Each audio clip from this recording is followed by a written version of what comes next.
네, 프레스룸 라이브 유튜브 채팅창에서 활발하게 토론하시면요. 시청원 대미 2배, 3배가 될 테니까 많은 참여 바라겠습니다. 저희 프레스룸 라이브의 뉴스 핵심 관계자분들 나오셨습니다. 안녕하십니까? 안녕하세요. 네, 안녕하세요.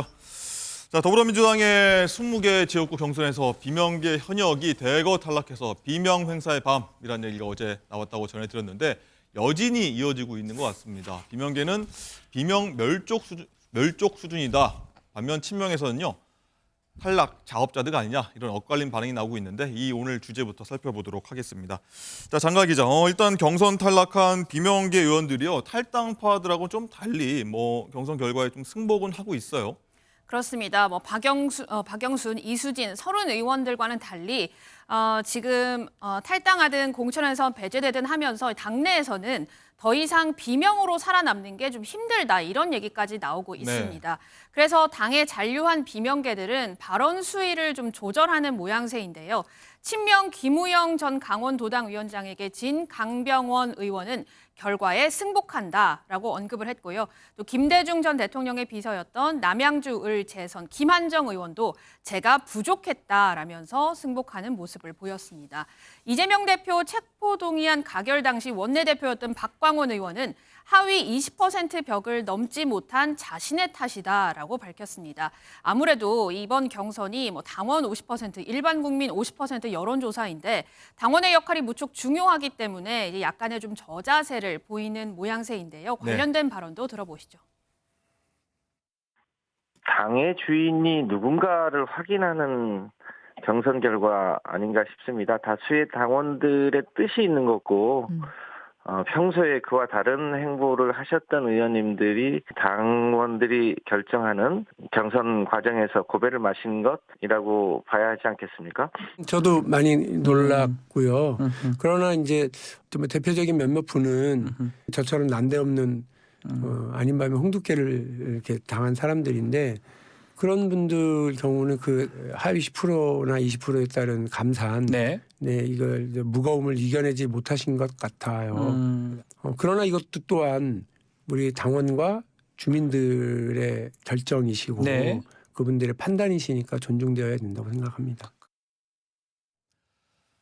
네, 컷오프나 하위 평가받은 게 아니고 경선을 통해서 당원들과 국민의 평가를 받았기 때문에 승복하는 게 아닌가 이런 생각이 좀 들면서 강선필 부대변인, 일단은 친명 의원입니다. 조금 전에 얘기 들었던 김성환 의원은 당의 주인이 누군가를 확인하는 경선 결과다 이런 얘기했고요. 또 비명에서는 또 낙인 찍고 좌표 찍는데 어떻게 이기겠냐 이런 엇갈린 반응이 나오긴 합니다. 어쨌든 그 이재명 대표가 압도적으로 대선 후보가 됐고 대선 후보 이후에 또 대표를 압도적인 당원들의 지지로 되지 않았겠습니까? 그렇기 때문에 아무래도 아직도 이재명 대표를 지지하는 당원들이 많이 있다는 거죠. 그렇기 때문에 그런 당원들이 선택을 한 거고 또 역대 양당이 과거에도 보면 주류와 비주류는 항상 있어 왔고 주류와 비주류 간의 교체 시기가 항상 있어 왔습니다.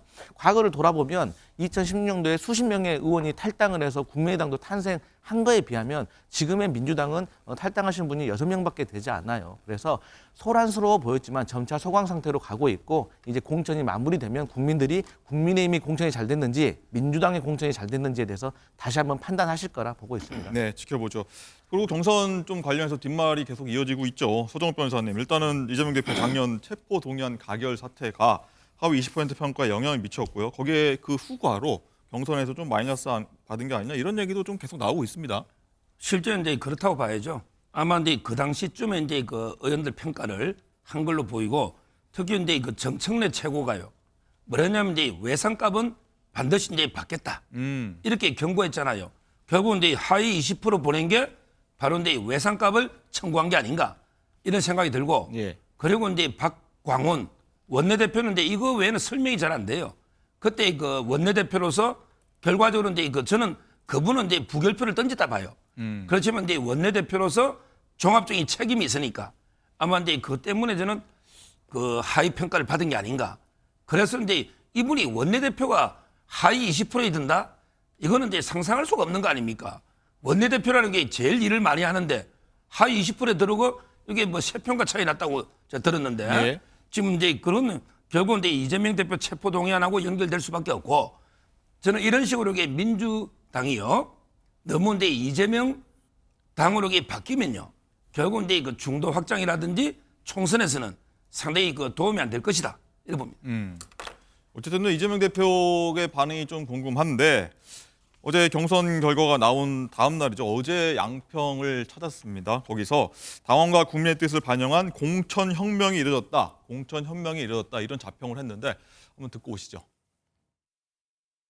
민주당 어제 밤에 참으로 놀랄 일이 벌어지지 않았습니까? 민주당은 당원의 당이고 국민이 당의 주인이라는 사실을 경선을 통해서 증명했습니다. 국민의 선택을, 당원의 선택을 왜 그렇게 폄하하는 것입니까? 네, 어제 경선 결과 때문에 다시 비명 행사 논란 불붙은 거 어떻게 보세요? 잠깐만요. 잠깐만 여러분. 기자는 질문을 할 수 있습니다. 이거는 친명 비명 아무 관계가 없는 것입니다. 지금 이번 민주당의 공천은 혁신 공천 그리고 공천 혁명입니다. 과거 어떤 경선에서도 이렇게 당원과 국민에 의해서 이렇게 대규모로 현역이 탈락한 경우가 없습니다. 네, 강성필 대변인. 일단은 기자가 비명 행사 관련 질문을 했는데 또 야유가 많이 지지자들 사이에서 쏟아졌는데 일단 이재명 대표는 공천혁명이다 이런 표현을 썼는데 뭐 어떻게 좀 받아들여야 되겠습니까? 맞습니다. 이제 역대 현역이 이렇게 많이 배제되거나 컷오프되거나 탈락한 적이 있었겠습니까? 그러니까 이게 어떻게 보면 많은 물갈이가 아무래도 총선 승리에 더 가까워지고 있다는 거죠. 그리고 사실 이 당대표 그러니까 친명 마케팅을 많이 한다고 하잖아요. 네. 양당 모두가 마찬가지인 겁니다. 우리가 얼마 전에도 보니까 국민의힘의 예를 들면은 아니 친윤 마케팅 그러니까 친윤 키워드로 뭐 100회 이상 언론에 보도되신 분들은 45명 정도가 있는데 한 명 빼놓고 다 공천을 받았다는 거 아니겠습니까? 그러니까 이거는 양 당이 당의 주류 세력을 편승을 해서 사실 마케팅을 하는 것은 정치인으로서 선거에 당선되기 위해서는 기본적인 전략으로 보고요. 양쪽 똑같다? 맞습니다. 그리고 민주당 같은 경우는 오랫동안 3회에 걸쳐서 사실 친문 주류 세력들이 공천을 많이 받아왔거든요. 그래서 이게 교체되는 과정이고 하지만 이게 총선이 끝나잖아요. 그러면 결국 친명계도 본류를 타다 보면 친문 세력들이 많이 있어요. 그렇기 때문에 다시 이게 사당화되기는 어렵다. 결국엔 공정한 어떤 당의 결정 구조로 다시 돌아갈 것이다. 그렇게 보고 있습니다. 어떤 친문에서 친명으로 좀 넘어가는 교체식이다 이렇게 좀 네. 보시는 것 같은데 자 오늘 그래서 한번 비명계 쪽에서 얼마나 조금 뭐랄까요 뭐 학살이라는 표현도 많이 언론에서 등장하는데 얼마나 좀 그런 현상이 나타나는지 한번 보려고 하는데 오늘 신문 보니까 비명계 의원 25명 가운데 현재까지 4명만 살아남았다. 경선 일단은 제외고요. 이런 보도가 나온 걸 봤는데 일단은 서정욱 변호사님 일단 당내에서는요 더 이상 비명계로 삼는 게 힘들다 이런 얘기가 나온다고 하는데 어느 후보든 이렇다고 합니다. 나 비명 아니다. 이렇게 적극 해명까지 나서고 있다고 하는데 이런 현상들은 좀 어떻게 보십니까? 지금 이재명 대표가요. 친명이냐 비명이냐는 게 없다고 했는데 예. 근데 왜 하위 20%는 대부분 이게 비명입니까? 하위 20%의 대부분 다 이게 비명이 들어가 있잖아요. 이게 공정합니까? 저는 이 문제를 첫째 지적하고 그다음에 두 번째는 이제 당원과 국민의 뭐 공천 혁명이다 이러는데 하위 20%를 받고 이게 어떻게 경쟁합니까? 하위 20% 없이 현역이 경쟁했으면 많이 이겼을 거예요.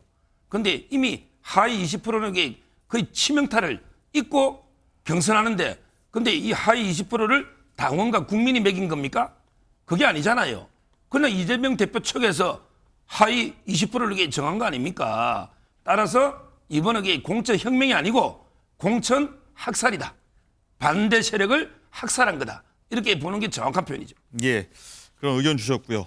신정현 의원님 예. 일단은 이번 경선 결과가요. 일단 자칫 좀 친명 일색으로 비춰지는 감도 없잖아 있다는 지적도 나오는데 어떤 이런 친명으로 좀 과도하게 좀 한쪽 쏠림 현상이 총선 전체 판세에는 좀 좋지 않은 영향이 좀 줄 수 있다. 이런 당 내에서도 좀 이런 비판들이 나오고 있다고 하더라고요. 어떻게 보십니까?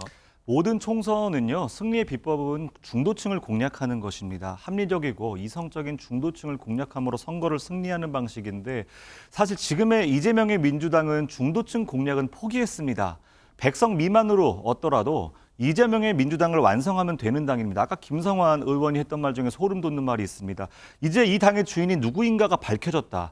네, 맞습니다. 이재명만 지키면 되는 사람들의 당으로 사당화되어 버린 겁니다. 그럼 이제부터 중도층이 그토록 기다리는 지금의 기성정당의 내부 성찰, 내부 반성의 모습들은 전혀 보이지 않을 겁니다. 보십시오. 하위 20%로 몰린 사람들 감점 30% 얻죠. 거기에다가 정치 신인으로 분류되었던 친명계 인사들 가산점 20% 받습니다. 거기에 친명 1세계 유튜버들이 누구가 정치 신인이니까 이 사람 뽑아라. 이 사람은 가결 찍었으니까 철저하게 부정해라. 이러한 메시지를 계속 내보내는 이 세 가지 시스템 속에서 누구도 살아남을 수가 없습니다. 자, 지금부터 민주당은요. 민주당이라는 시스템이라는 공천에 가면을 쓰고 오직 내 편만 공청하면 되는 그런 상황입니다. 제가 가장 슬펐던 게 이런 건데요. 제가 현장에서 돌아다니면서 이제 이런 질문을 받습니다.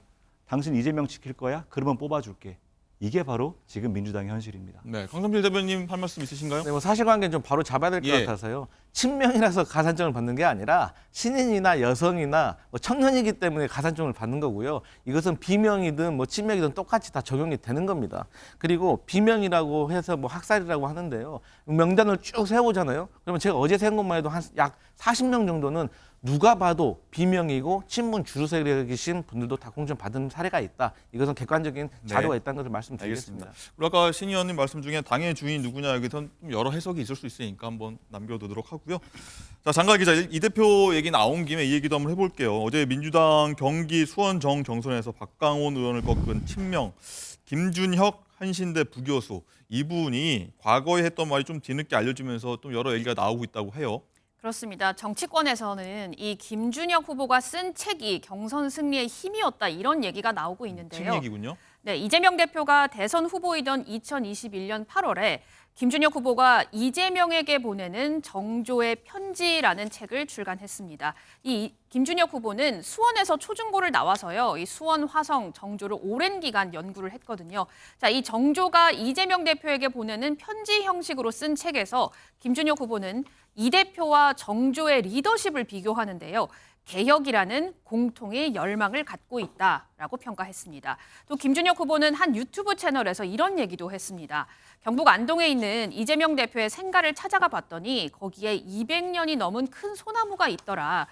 이 소나무의 기운이 이재명 대표에게 간 것이 아닌가 하는 생각이 들었다라고 했는데요. 목소리 한번 직접 들어보시죠. 정말 이런 표현 쓰면 그런데 찢어지게 가난한 집안에서 똥구멍 찢어지게 가난한 그런데 집안에서 거기서 이 나라의 대통령 후보가 됐다. 정말 그 홀로 노력 끝에 대통령 후보가 됐다. 이거에 사실 저는 굉장히 충격을 받았어요. 그쵸. 그리고 이 사람이 정말 대단한 사람이구나. 그래서 이 사람의 이야기를 내가 좀 써야 되겠다라는 생각을 이제 했죠. 그 생가 자리 지금 완전히 다 쓰러져가는 집이고 그리고 그 집 위에 태어난 자리는 지금 이제 집이 없어 검은색 비닐하우스가 있거든요. 네. 근데 그 비닐하우스 앞에 200년 넘은 큰 소나무가 있었어요. 그 소나무의 기운이 이재명한테 간 게 아닌가. 나는 이제 그런 생각이 막 드는 거야. 쭉 들으셨는데 책에서 이재명 대표를 뭐 밝게 조명 혹은 뭐 찬사 이렇게 했던 부분이 경선 그리고 공천과 경선 뭐 통과 이렇게 이어졌다고 보는 시각들이 좀 있는 것 같은데 강성필 대변인 좀 어떻게 보십니까? 일단 뭐 김준혁 교수가 과거에 이재명 대표에 대해서 저렇게 찬사를 보내는 것은요. 사실 그 민주당의 당원으로서 또 이재명 대표를 또 좋아하면은 그럴 수 있는 부분도 분명히 있다고 봅니다. 그런데 이제 저는 개인적으로 사실 저런 것들은 이재명 대표에게 그렇게 도움은 된다고는 생각하지는 않아요. 하지만 어쨌든 저것은 뭐 개인 유튜브이고 공공적인 장소가 아니었기 때문에 본인의 생각을 그렇게 말한 것이고요. 또 이분이 역사학자지 않습니까? 네. 그렇기 때문에 어쨌든 정조, 그러니까 우리 조선 전기에는 세종대왕, 후기에는 정조의 어떤 훌륭한 성군이잖아요. 그러니까 이러한 것들을 본인의 어떤 전공에 맞게 같이 비교를 하면서 이재명 대표도 이런 개혁적인 군주가 됐으면 좋겠다. 개혁적인 정치인이 됐으면 좋겠다는 바람이지 그 이상은 아닌 것 같다. 그렇게 손정권 씨 어떻게 보십니까? 역작사로서 이재명 대표를 좀 조명한 부분 이게 뭐 공천으로 좀 영향을 미쳤다고 보십니까? 제가 근데 저분하고 유튜브 방송을 몇 번 했는데요. 하셨습니까? 예. 근데 그 정조하고 이재명을 비교하는 게요. 이게 말이 됩니까? 정조는 이제 왕입니다. 그럼 이제 대통령하고 비교하면 모르겠지만 어떻게 기초단체장하고 이제 도지사하고 이게 정조하고 리더십을 기초단체장의 리더십이나 왕의 리더십은 다릅니다. 이 비교 자체가 이제 어불성설이고, 그다음에 두 번째 소나무 있잖아요. 이걸 보니까 이게 제2의 안귀령 사태다. 우리 안귀령 이분은 이게 차은우보다 이재명 대표가 잘생겼다. 이 정도는 이게 아부를 해야지 공천 주는데, 야, 소나무 기운을 받아서 이게 대통령이 될 상, 이 정도 이게 아부하는 사람 공천 주는구나. 이거는 이게 진짜 저는 이런 식의 공당의 공천이 이루어져서는 안 된다. 이 말씀 드리고, 예. 마지막으로 이게 제가 이수정 교수하고 통화를 해봤어요. 네. 어떻게 생각하냐, 공천에. 아주 좋아하더라고요. 왜냐하면 이게 박광원 이분이 수원에 김진표 의장과 더불어 민주당의 구심점이에요. 근데 김준혁 이분에게 인지도가 박광원하고 이게 비교해보면 아주 낮죠. 상대적으로요? 그렇죠. 원내대표를 한 다선하고 이번에 처음 논 문화 틀리잖아요. 그래서 이제 국민의힘에서는 상당히 고무가 돼 있더라고요. 오히려 이수정 교수도 아주 좋아하고 전체적으로 이게 수원 판세에도 아마 민주당은 악영향을 줄 것이다. 이래 봅니다. 네, 민주당 쪽 입장에서는 또 신선하다, 뭐 어떤 돌풍을 일으킬 수 있으니까 한번 균형감 있게 보도록 하고요. 자, 민주당 이제 공천 마무리 수순에 돌입해서 다음 주에는 선거대책위원회 어떤 선대위로 출범하고 본격적인 총선 모드에 들어간다고 합니다. 장가 기자, 총선 모드로 들어가는데, 죄송합니다. 강성필 대변인께 여쭤볼게요. 이 선대위원장이 이제 윤곽을 좀 드러낼 것 같다고 하는데 여러 인물 좀 등장을 합니다. 이해찬 전 대표, 임종석 전 실장, 이탄희 의원. 현실적으로 좀 가장 누가 좀 가능성이 있다고 보십니까? 저는 개인적으로 이 세 분이 함께 공동 선대위원장을 했으면 좋겠어요. 왜냐하면 각자의 역할이 있거든요. 그러니까 아무래도 이재명 대표가 본인의 어떤 선거도 준비를 해야 되지 않겠습니까? 그렇기 때문에 이해찬 대표는 그야말로 선거의 백전노장입니다. 그렇기 때문에 강력한 리더십을 바탕으로 민주당의 선거를 제대로 지휘할 수가 있고요. 임종석 전 비서실장이 공동 선대위원장이 된다면 친명과 친문 간의 갈등의 소란이 있었지 않습니까? 이것을 봉합하는 이미지를 유권자들한테 보여줄 수가 있고, 네. 마지막으로 이탄희 의원 같은 경우는 민주당에서 법사위원들 중에서 한동훈 잡는 게 이탄이란 말이 있을 정도로 되게 네. 유명한 설화가 많이 있습니다. 그래서 또 중도층에 서구하는 전달력도 있기 때문에 또 본인이 최선이지만 또 먼저 내려놓는 희생도 내려놨기 때문에 이 세 분이 같이 하면 어떤 여러 가지 세대 간의 조화도 이루어지면서 좋은 모습이 그려질 걸로 예상됩니다. 뭐 지금 언급한 분들 중에 이탄희 의원 같은 경우에는 선대위 관련해서 한번 언급한 부분이 있는데 한번 듣고 얘기 나눠보도록 하겠습니다. 그런데 위법 소지에는 형사법, 민사법 뭐 몇 가지 없지 않습니까? 그렇지만 이 포함되는 거 아닙니까 사실상? 인사 검증을 하는 오를 정도의 분들이 경우에 명백하게 이제 형사 처벌을 할 수 있다라는 정도의 내용이 나올 분들이 많지는 않을 거고요. 거기에 대해서 이 이슈가 법적으로 문제가 그런데 되는지 장관님 죄송하지만 그 동문서답인 것이 저는 그 판단에 형사 처벌 여부에 대한 판단도 같이 하시느냐는 걸 물어보고 있는 겁니다. 결과적으로 있냐 없냐에 따라서. 안 해요? 위법 여부만 판단됩니다. 정확하게 어떤 부분이 위임에 어긋난 거냐 짚어주시면 좋겠습니다. 아니, 위임에 그렇게 어긋나는 변죽을 게 울리지 아니고요. 마시고 구체적으로 뭐가 잘못된 것인지를 설명해 주셔야지. 지금 그냥 무슨 법무부도 꼼수다 이런 말 하지 마시고요. 법무부도 의원님께 제가 이거 한번 여쭤보겠습니다. 의원님 그럼 이거 저한테 질문하시는 시간이 아니고요. 죄송하지만 아니죠. 이건 어차피 장관으로서 해석에 제 대한 질문에 부분이니까 답변을 서로 얘기할 수 있는 주셔야 부분이라고 봅니다. 국민들께서 법무부에서 이 법에 대한 어떤 해석을 가지고 있는지 이해할 수가 있습니다. 혹시 제가 하실 그럼 말씀 충분히 지금 없으신가요? 설명 들었다고 생각합니다. 네, 이탄희 의원이 과거 법사위에서 한동훈 당시 장관과 전 장관과 아무튼 공방을 벌이는 모습이었는데, 일단은 손호흡 변호사님, 일단은 임종석 전 실장 얘기도 나왔습니다. 근데 본인은 일단 족저근막염 발병으로 좀 쉬고 싶다, 좀 맞고 싶다 않다고 좀 완곡하게 표현하는 것 같은데, 이탄희 의원 방금 얘기 들었고 누가 제일 가장 적합하다고 보십니까? 지금 이제 적합한 사람이 없죠. 없다. 왜냐하면 이게 선대위원장은 중도로 더 나아가서 이게 합리적 보수까지도 아우를 수 있는, 외연 확장할 수 있는 이런 분이 선대위원장을 해야 되는 거예요. 국민의힘 같으면 인유한 위원장이 좋은 분이죠. 그분은 이게 중도로 진격하는 거예요. 그런데 이해찬 대표가 중도에 소구력이 있습니까? 그런 게 없다 봐야죠. 유시민 이사장도 마찬가지고. 그다음에 저는 가장 적임자는 그렇다면 이게 김부겸이죠. 김부겸 이분은 이게 중도 쪽으로 좀 징계할 수 있죠. 근데 본인이 안 한다잖아요. 지금 거론되는 분 중에는 없다. 이래 보이고. 그다음에 이탄희 의원에게 저희 법조인이나 일부 민주당 지지층은 알지만 국민 전체에서 인지도가 얼마나 될까요? 저분이 처음에 공황장애로 의정활동 거의 못했어요. 그리고 이번에 갑자기 뜬금없이 뭐 위성정당 한다고 불출마를 해버린 거예요. 민주당 지지자들도 어이없어 하더라고요. 본인이 뭐 험지로 가가 한석 뺏어오면 몰라도 불출마 자체가 이게 무책임한 행동 아닙니까? 위성정당 한다고. 따라서 이제 저분이 뭐 위원장이 될지 안 될지 모르지만 제가 보기에 중도나 이쪽 확장은 어렵다. 이래 봅니다. 그럼 누굴 좀 추천하시겠습니까? 김부겸요.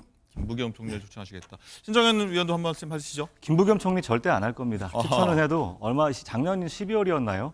이낙연 대표랑 회동하는 자리에서 지금의 민주당에 내가 부역하는 일은 절대 없을 것이다. 이런 얘기를 했거든요. 예. 그 표현의 내막에는 바로 지금과 같은 위성정당으로 민주당의 정신을 깎아먹는 일, 이재명의 사당화로 민주당의 전통과 가치를 부셔버리는 일, 그 일에 선대위원장이라는 이름으로 포장하는 데 앞장서지 않겠다라는 것이거든요. 아마 그러한 마음은 이탄희 의원이나 임종석 의원 크게 다르지 않을 거라고 보고요. 그나마 이해찬 의원이 내가 수습할게라고 나설 수는 있겠지만 그것으로 인해서 중도에 소구력이 있는 민주당의 선거를 성공적으로 치러내기란 불가능할 거다. 이렇게 생각합니다. 네.